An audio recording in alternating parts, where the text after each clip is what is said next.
Hello viewers, this is Dr. Revati Ramaswamy from Apollo Secunderabad, and my pranams to all the senior women, the elderly women, the 50 plus women out there.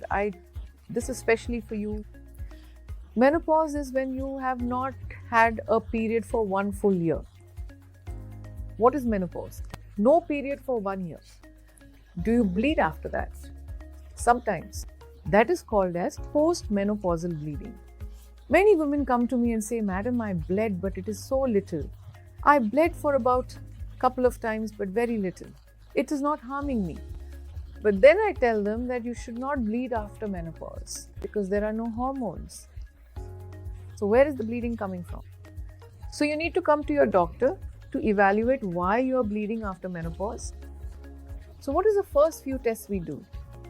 We will do a pap smear for the mouth of the uterus or cervix. We will do an ultrasound to find out the inner layer of the uterus or the endometrium. Of course, the ovary also will be checked. What is commonly seen is that there are small growths which happen inside the uterus called as polyps, which happen at this time. So how do we deal with it? We put in a very, very tiny telescope from below through the vagina into the uterus. We see if there is a polyp and we remove it. At the same time, we study the rest of the lining of the uterus and look for any possibility for cancer. Do you need to worry if you have a bleeding after menopause? No.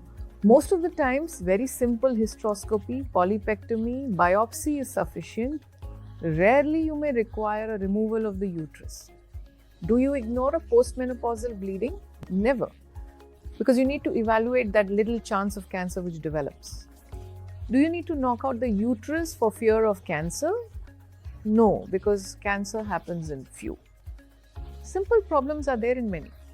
Hysteroscopy is the answer for postmenopausal bleeding. Dear friends, don't get scared and go for a hysterectomy. Don't ignore and not come to a doctor. We will advise you the right way to handle postmenopausal bleeding. Thank you, friends.